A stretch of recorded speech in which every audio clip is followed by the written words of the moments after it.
Yeah. All right. Well, we are going to get going. So good morning, everybody. Thank you all for joining on. I'm Suzanne Petrie with Strateres. I'm the lighting and shading manager over here. Our session today with our Sherpa, Bruce Clark, Lighting Revelations. It will be a little bit of a science class. I am going to hold questions until the end because, as he said, he's got 100 slides for us to go through. So I don't want to stop the flow and break his rhythm. So please put any questions you might have into the chat, and then add them as they come up, and we'll go over them all at the end. But I'm going to hand it over to Bruce. Bruce, thank you so much. Wonderful. Thank you, Suzanne. Thank you, Jeff, again for hosting another Sherpa Snack in our 6-pack series. This is session 3 out of 6. Today we're going to talk about lighting revelations. And I just have to say, I thought last week's was really good. I really enjoyed delivering that content, but I'm telling you, this week, this is one that you definitely are going to be glad that you were here for. It's really exciting stuff. So revelations, we're talking about understanding light in a broader spectrum. And I'm going to assume that I'm talking to my 10-year-old or my 8-year-old about this. And so if there's anything that you feel like I'm covering that's a little bit beneath you, just bear with me. I think we'll get into something that at least everyone will walk away learning something new today. So what is a revelation? Revelation is a noun. It's a surprising and previously unknown fact, especially one that is made known in a dramatic way. And if you participated in any of the Snack in our series so far, you understand that I'm kind of a dramatic speaker. So hopefully I'll present this in a dramatic fashion and maybe have more of an impact. Another thing that a revelation is, it's a divine or supernatural disclosure to humans of something relating to human existence or the world. And I think both of those definitions really apply to what we're going to discover today together. So light reveal. What is so important about light? You may have heard a lot of talk about light and health. What is light and health? Well, light and health is important. There's a lot of emphasis that's been given to it. People are understanding light in new ways and are recognizing that there's very direct and significant links to health. At the same time, light and health is also very much misunderstood. People think that they know it, but there's so much mystery surrounding it. There's a lot yet to understand. Light and health is also very technical as well. I think we all inherently know that light and health is also natural. If you want, to get vitamin D, go out under the sun for 15 minutes. You understand that our bodies naturally are acclimated to light, and we have health as a result. There's a lot of hype out there related to light and health as well, and you have to be able to source through what's legit and what's just pure fakery. Light and health also is very well researched. If you don't believe me, just look at all these slides that are flying through. This is all stuff related to a seminar that I participated in as an attendee this past summer. That focused in on light and health. And there's a lot of new horizons that are being researched with reference to light and health, things that people are discovering for the first time that we've never known before as our bodies are responding to light. But in order to really have a deeper understanding of light, I think we need to have a basic anatomy lesson. Yes, I'm sorry, more Jungle Cruise, puns, dad humor, forgive me. But what is the eye? The eye, in my view, is the lighthouse of the body. Light enters the eye in a very specific way. So talking about eyeballing, let me move this down here a little bit. Eyeballing. So the basic structure of the eye, you've got the tissues, you've got fluid in there. You have some special elements within there. The cornea and the lens help to work as a compound refractor of light. The pupil and the iris constrict and expand to allow light in certain to certain amounts, to certain degrees. And then the retina is a series of cells on the back of the eye where light comes in, and this luminous energy, this radiant energy is absorbed by the retina. All of that information is passed on to the optic nerve, and the optic nerve sends both the visual cues of what we're seeing, how the light is being translated in our eyes so that we can navigate the world and understand what's going on around us. The retina itself, we're going to do a little retinatomy lesson as well. Groans, is comprised of different kinds of cells that respond to that luminous energy in different ways. They get excited. So we have these rod opsins in the eye. And the reason why they're called rods is because they look like rods. They're shaped like rods. but they respond to light in a very specific band of the wavelength of light. And out of that, we get what we call scotopic vision.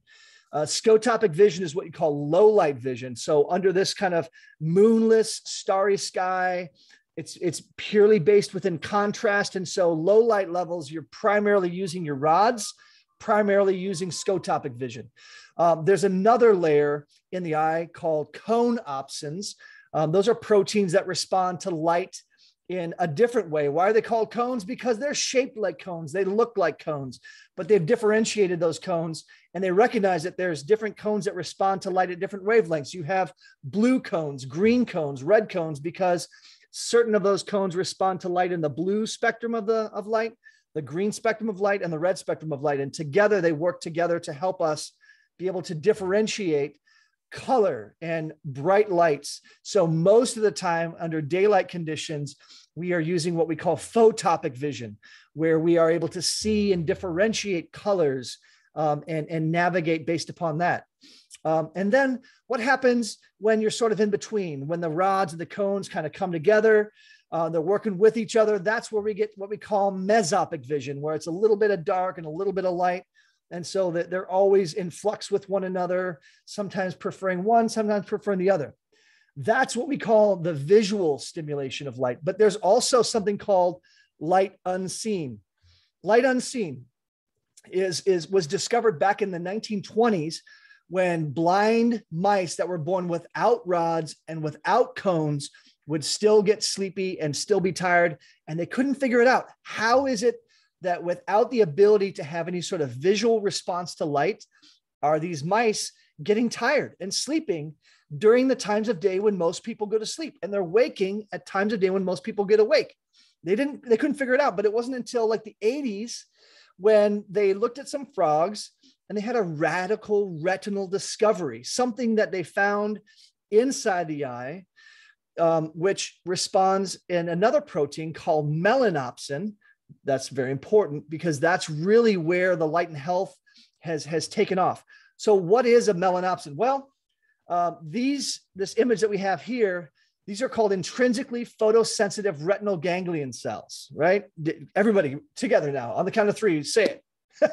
No, we refer to those commonly as IPRGCs. The IPRGC is a special cell in the eye that responds very specifically to light, but it is not involved in our actual vision.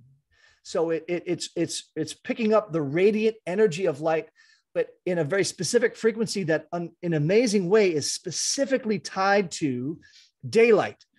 So there's a photoreceptivity where the rods and opsins are for visual sight. The melanopsins are for what I call invisible light, because we're not actually using it to see. And interestingly, those cells are directly connected to something we call the master clock, or the suprachiasmatic nucleus in a portion of our brain, in the, I don't know if it's the amygdala or one of those parts of the brain, right directly behind the optic nerve. So the retina, optic nerve, boom, it hits this part of the body. There's the master clock in that part of the body. And the master clock is incredibly important. The master clock is directly tied to the sun. The light comes into our eye. The clock is affected and it starts turning, and then it starts to regulate things like our breathing and our aspiration and our heart and then our stomach and our digestion and our lungs and all of this kind of stuff and our intestines. And when everything is working in accordance to how the sun is affecting that master clock, boom, we're good. Everything in our body is regulated. It's normal. It's on a schedule. And what is that schedule? The schedule, when we talk about this, we want to understand what off the clock is when we understand what on the clock looks like. So when the light is responding to the master clock responding to the sun, all of our body processes, hundreds of body processes are affected by this master clock. And this is where we get this term now called circadian alignment, circadian entrainment. Circadian, circa, means to go around, and dia means day. So circadian means the cycle of the day, the light and the dark. So we have something called the sun-moon cycle. The sun-moon cycling is basically bright days and dark nights. Why does that matter? Because for what? If we've been around for millions of years, or 6,000, if you want to go that way, just the last 120 years, we have been living, everything up to the last 120 years has been living under bright days and dark nights. The sun is bright, and then the sun goes away and it's dark. Boom, we have cycling. What is a typical cycle? 6 a.m., dawn. You're waking up, 7 a.m., there's a serotonin boost, melatonin levels are suppressed, serotonin kicks in, your body starts to feel awake. Then, of course, you got to do your duty around 8:30-ish in the morning time. And then as you move on, then you have more of a testosterone boost that kind of hits your body around 9 a.m. And then you have high alertness around 10 a.m. By noontime, you're kind of transitioning. You're really kind of kicking into the day. You're doing stuff. You're rocking things out for the day. By around 2:30, that's the best time for you to do stunt piloting with all of your buddies, because that's your best coordination time. And then if you're a track star, man, that's when you want to have your meet, because when that gun goes off at 3:30 p.m., if you're in train to the sun, man, you're going to have your fastest reaction time. You're going to set world records. If you're a marathoner, you want to kind of go right around dinner time, because that's when you have your greatest cardio capacity within your body, if you're aligned with the circadian rhythms. Sun sets around 6 p.m., we'll assume. And then right after that, your blood pressure is getting higher. A little bit later, your core body temperature is at its highest typically. And then, melatonin starts to kick in, and it starts to say, hey, you don't want to start yawning and try to get going to sleep here a little bit. And then, you're falling asleep. And at midnight, it's night, you kind of chill, body temperature is going down, blood pressure going down. You don't have to go poop. You don't have to urinate.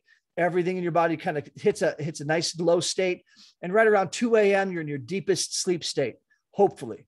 And so then it starts all over again. 6 a.m., dawn, boom, you start the cycle over again. And when you're in a circadian alignment, that's typically what is happening inside your body, because your master clock is responding to the light of the sun and the absence of the sun. Those work in tandem with one another. So what happens though, when we have circadian disruption, right? There's some things that they've noticed, like when you fly the friendly skies, if you've traveled anywhere beyond a certain time zone, the time zone is defined by a broad range of the sunlight that takes an hour to pass over that portion of the earth. So if you fly from here to Germany, boom, it's already 7 hours ahead of us. So if it's like 9 a.m. where you are, they're already, getting ready for dinner tonight. And so then you end up having something called jet lag, and you're a jet laggard because you just feel sleepy. You're tired because it's like, if you go in one direction, you feel alert and awake when you should be tired. If you go in another direction, you feel tired when you should be awake. And so that dissonance is something that we call jet lag. Well, when we disalign our body clocks, we have something called social jet lag. And so I'm just kind of doing this backwards, like the monsoon cycling. So rather than the sun moon, we're doing the monsoon. And now we have dark days and bright nights. And most of us, especially during COVID or in office settings, we are spending all times during the day when we should be getting sunlight in dark days or twilight. And then at nighttime, we're blasting our interiors with all kinds of light and TVs and screen time and all kinds of activities after hours. And that's causing what we call a circadian disruption. And rather than the master clock, now we have a servant clock. We're disconnecting from the sun. We're reconnecting to electric light. Our body clock is going the wrong direction, and our whole body is thrown into chaos. And that's not good. But what could happen with that? The most significant connection that they found is that your melatonin is suppressed. And melatonin, they're finding, is incredibly important. But when melatonin is suppressed, you have a lot of downstream effects that are directly linked to disruptions in your sleep patterns because of electric light. They noticed a lot of this with shift workers that would work third shift, whether it's in manufacturing, whether it's, monitoring, nuclear power plants, whether it's working in a hospital. So what are some of the effects that happen? Well, they noticed that people have fatigue. They notice that there are individuals, you can't sleep, you have insomnia, maybe you feel disoriented. There's individuals in nursing homes that have a lot of dementia and amnesia, and Alzheimer's is connected to this as well. Obesity can happen, diabetes, because your clock is saying you're hungry when you shouldn't be, and you're not hungry when you should be. And then all of a sudden you're eating in an unhealthy way. There's hypertension, anxiety, high blood pressure, mood disorders. People are even prone to having more drug abuse as a result of trying to regulate their sleep-wake cycles. And there's many more. There's hundreds of different possible downstream effects simply because we've inverted the equation of the circadian cycle, and we have circadian disruption and dislocation. So what is it that we can do to help to set the sun in a new way as it relates to light? And this is what gets me pretty excited. So before we step in fully into this, we just have to understand some basic elements of our changing sun. If you notice that, yes, we have bright days, dark nights, but the sun is doing something throughout the day that is very important. As we relate that to light and lighting inside the home, we want to understand the elements of how the sun moves. So there's direction. If you notice at dawn, the sun is at the horizon. At dusk, the sun is at the horizon. And throughout the day, it's constantly changing. Sundials have been telling us that for millennia. So when we think about, how is the sun moving, the direction, we have a horizon line, the sun rises, and the angle of the sun changes throughout the day. And so that's something that we consider as it relates to understanding direction. Sun is direction. Intensity, right?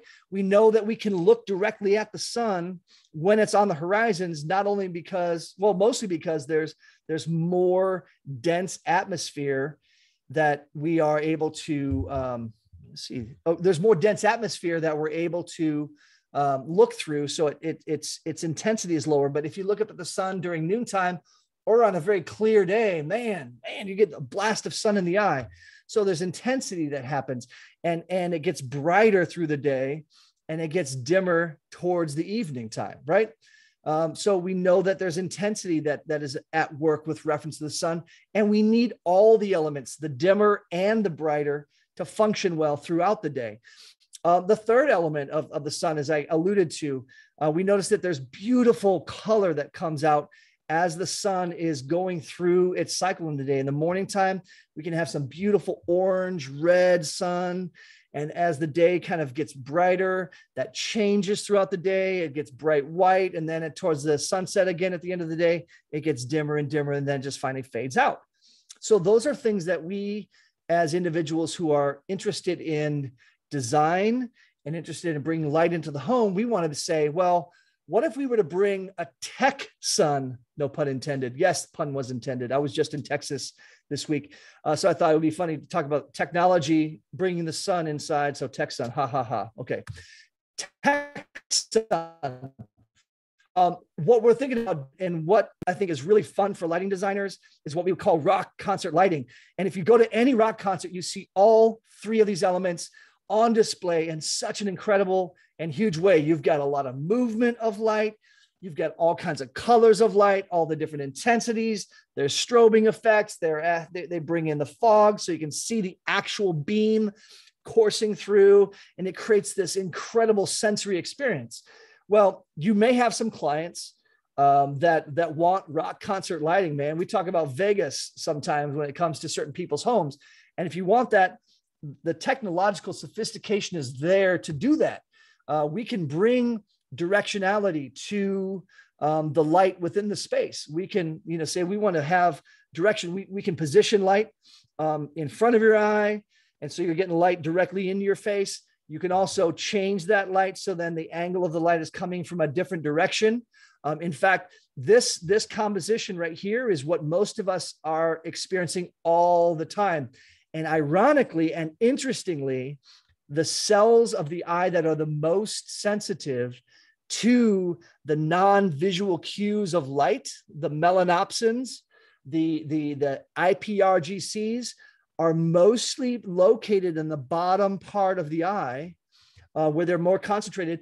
They're more sensitive. Why is that? Because the sun most often is above us, and it's going to strike that. So we have that direct connection already within the physiology of how the eye is constructed. Well, when we replace that with electric light, that's something to consider. where we're so dependent upon the ceiling that the directionality of the light is important. But know that we can affect that by bringing a technological solution to how we bring the sun in. Intensity. Anybody that's ever worked a dimmer before knows about intensity. You dim the light, you brighten the light, whatever you want to see. So as this light is getting brighter, it's gonna increase in intensity. Some people like it.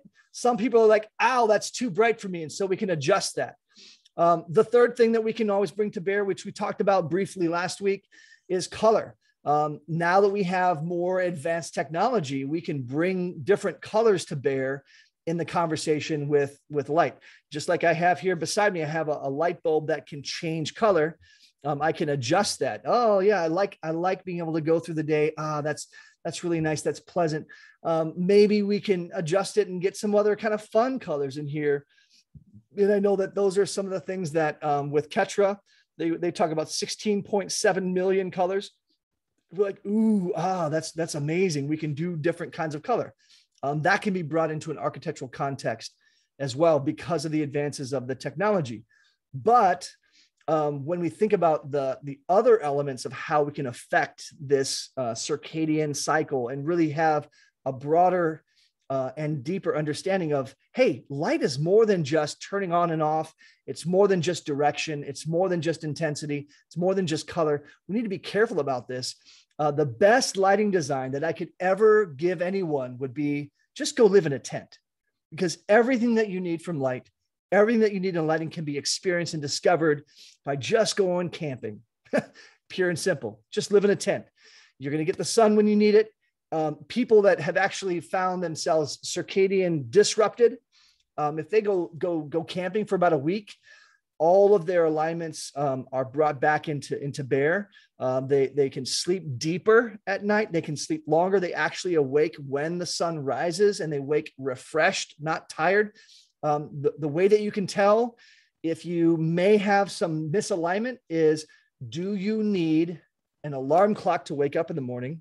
And do you most often need caffeine in your system to jumpstart you for your day? If either of those is answered yes, you might have some circadian misalignment and could benefit from more of an aligned, what they call circadian entrained kind of lifestyle. But tent living will definitely give you circadian entrainment. But most of us don't live in tents, especially in the Northeast during the winter time. You don't want to live in a tent. That's not pleasant. That's not fun. But we need to understand the sun dynamics. Again, brief review. We have the three elements: direction. We have the intensity of the light, and we also have the color of that light, all brought to bear. How does that translate into a non-technical solution? Well, we're bringing the outside indoors. What are some of the ways that we can do that? We understand that everybody has their own line of sight. If you're over 6 feet tall, your line of sight is higher than if somebody is 5 foot tall. And we want to understand that the dynamic nature of the sun throughout the day, there's a lot of people that talk about tunable white. Those are important considerations to have. But thinking about design, the ceiling has light. You're going to get light from above. That's going to be really great to have at a certain intensity, at a certain location, at a certain time of day, probably between 9 a.m. and 4 p.m. or 10 a.m. and 3 p.m. You may want to have indirect cove light to really amplify the light above and help provide some what they call circadian stimulus throughout the day.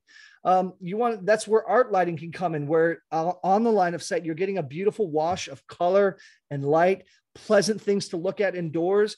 All of those things kind of feed into it. Wall sconces and lamps that also have a nice soft glow inside the space. And then at nighttime, just to get around, you might want to have a step light or a toe kick to get you, I'll move this out of the way because I think this is a good graphic, step light or toe kick to help you navigate and see at low levels of light at nighttime.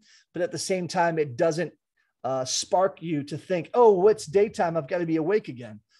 So all of those things from a carefully crafted design perspective can bring the outside indoors in a non-technical way where we're reliant upon the device to provide all of this, but we're doing it in a very tasteful and carefully curated, crafted way where design comes into play. So those, I think, are incredibly important as we think about light and lighting and health. So what is this about? This is about time. It's about time. It's about the experience. People that are on the indoors experiencing the natural cycles of light that they would otherwise experience if they're living in the tent, that's something that we can create for them. We're creating an experience where throughout the day, the light is adjusting, and you can even set the controls to know exactly from a geolocation perspective, what is the light doing outside? And it mimics the same light on the inside without having to touch a single dial. You just set it to that location and it does it. And the experience is incredible for people. You also, it's about sleep. If you have darker nights, you're going to sleep better. If you have brighter days, you're going to be more wakeful. If you've established that circadian cycle, the sleep-wake cycle is going to be more aligned and it's going to be more natural. You don't have to drink all like 5 Red Bulls every morning to get yourself started for the day. You're naturally going to be able to have that. It also, there's a lot of showing that when your body is aligned, it's got a lot of health benefits, got a lot of wellness benefits. A lot of people in buildings are typically drawn to windows, but at nighttime, you can help promote some of that kind of transition as well for wellness. It's also about design. You can have lights that can do anything, right? But if you put the right light in the wrong place, it's still the wrong solution. So you need to have good design to place the right elements in the overall composition so that the entire experience can really mimic and emphasize what you would otherwise experience in a more natural setting. And then, of course, none of this would even remotely be possible without controls, right? Now, tell me, how many people do you know are actually talking about this stuff when it comes to lighting the homes? So the reason why I talk about this is, see the light, there is a lot of emphasis and a lot of importance given to light and health. And there's a whole lot of hype out there, but if you can show up on the job site and just simply ask the right kinds of questions related to, hey, do you know about circadian rhythms? I'm not just going to be a snake oil salesman and say, well, here's the bottle of lighting pills that you need to take and all your circadian woes go away. No, but the fact that I, as a professional, have an understanding and awareness that matters and that light is important and that light can help in support overall health and well-being. And at the same time, you get a really cool experience through it all that an in-depth understanding of controls can provide. That is a huge selling point, I think, in this transaction, in this conversation. And I think the conversation about health and well-being is important. Lighting is instrumental into that in some very, very significant ways. So that's actually my 100 slides, if you can believe it. I think I got through that a lot quicker than I thought I did. That was so, 100? Suzanne, are there any questions that have popped up or any conversation that you want to have with me about this? I can't believe that was 100 slides. There we go. That was, again, a lot of information in there. So I've been to some of these presentations on, the science behind it, and it's an emerging science. Yeah. So if there's any one person or entity that folks should pay attention to, like what type organizations should they look at if they want to get more of the science? There's the Lighting Research Center. I can send you all these different links. The Lighting Research Center is a huge one. Rensselaer has a lot of resources there. IES, the Illumination Engineering Society of North America, is doing a lot of inquiry and investigation into this. And there's actually, in Boston, I found out, there's actually a light and sleep center that has been established to really more in-depth study the effect of light on mental and visual acuity tasks for people. That's giving some really solid science where they can understand exactly what, there's a new term for you all, spectrally tuned luminaires or spectrally tuned lighting to give you the exact right wavelength of light during certain times of the day and to drop that out completely. And they know exactly the percentage of that you need during the day and exactly the percentage of it that you should not pass by at nighttime. So there's a lot of that information. I'm one of those people that I know it's out there. I know where to find it. But I just need to go ahead and find it. It's not like just like, hey, you just need to look these. Yeah, no, because there's a lot, and it's there's a ton. Confusing because I think the presentations that I've been on, they're all science based. Yes. So they're only talking about the science. And I think your piece where you're reviewing just how you're designing and very simply putting it together, I think really helps to simplify this for everybody. Sure. Yeah.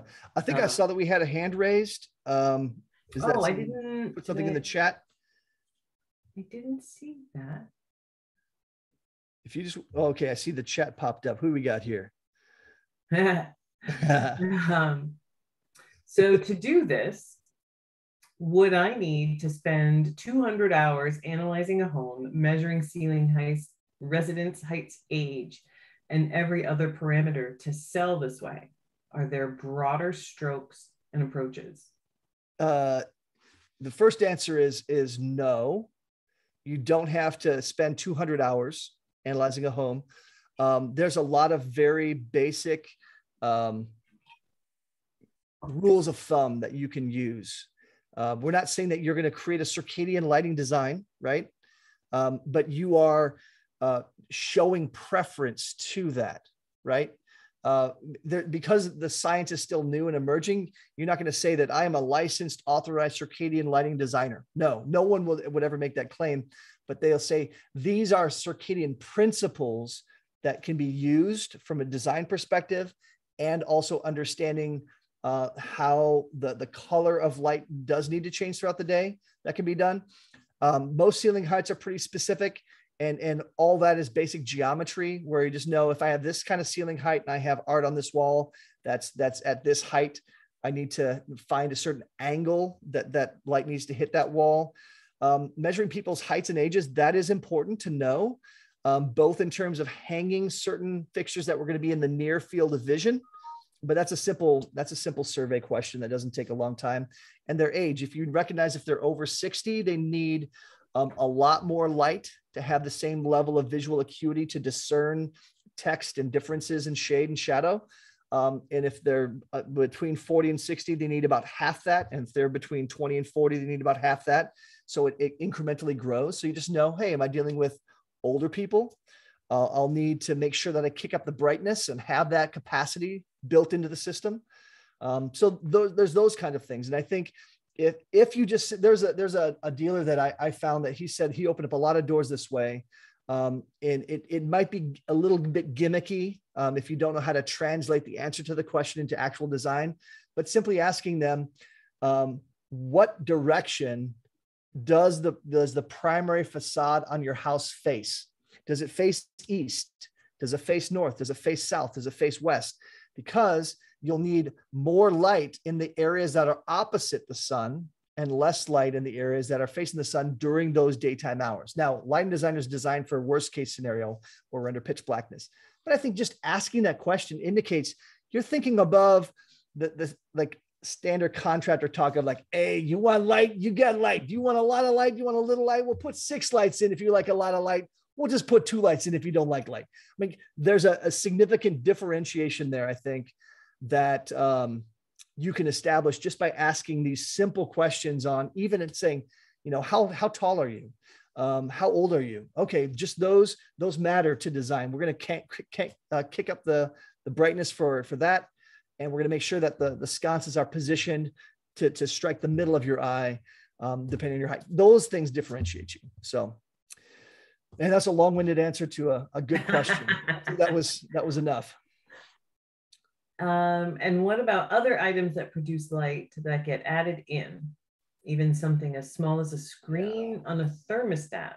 It's a consideration, but I wouldn't give it a lot of time and effort. So yeah, if you have screens in your home or even televisions, I think that there are some things you can do to adjust the settings on those so that they're not as like blam, hit you in the face.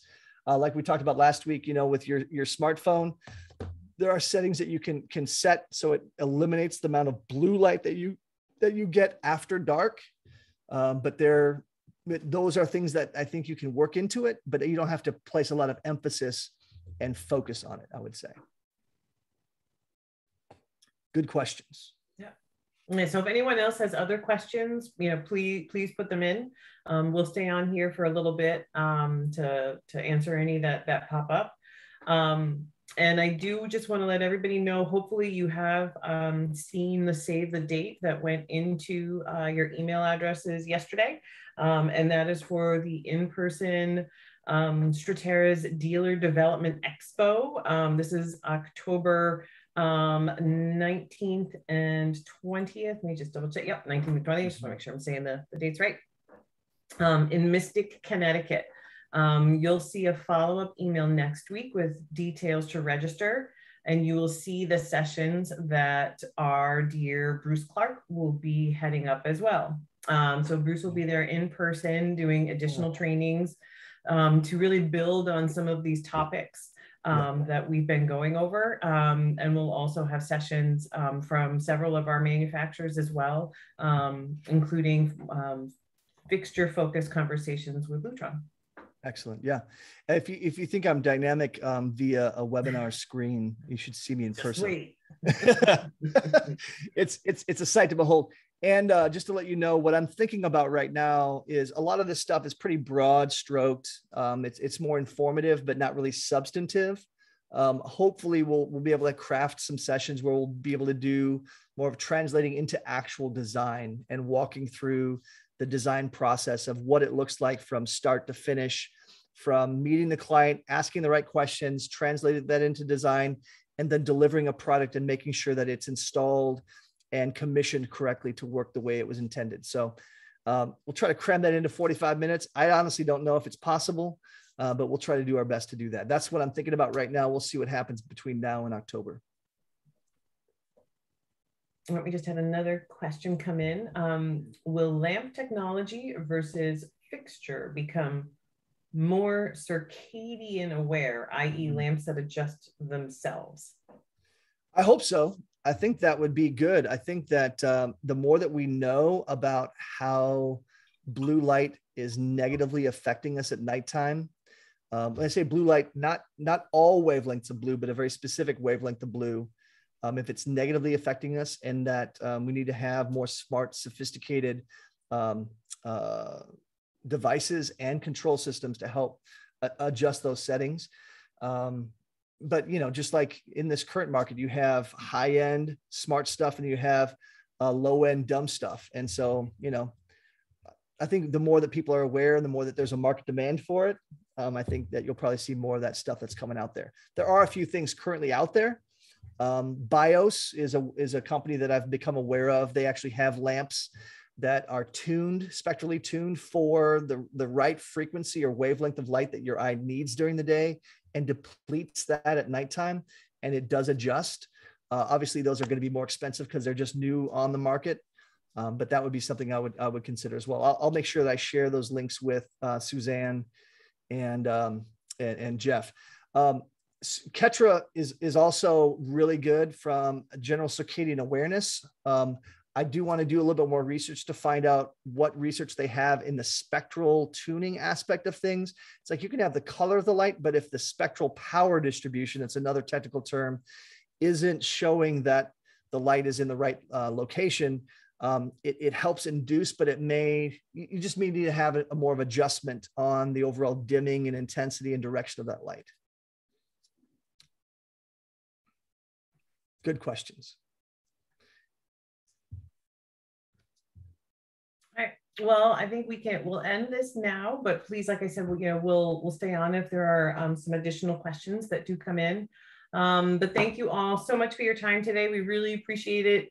Thank you, Bruce, for the session and our class about what on earth the eye is doing when it's seeing light. So please put questions in if you have additional thoughts pop into your head, and we hope to see you all in October in person. But we will be back next Thursday for session 4. Thanks for your time, everybody. We're going to start in on more design specific content next week in how you can position yourself within the current conversation related to lighting in the built environment. So that should be some fun stuff. We're talking about all the slips that are obvious to those that are trained to see them, and we're going to hopefully train you to see them.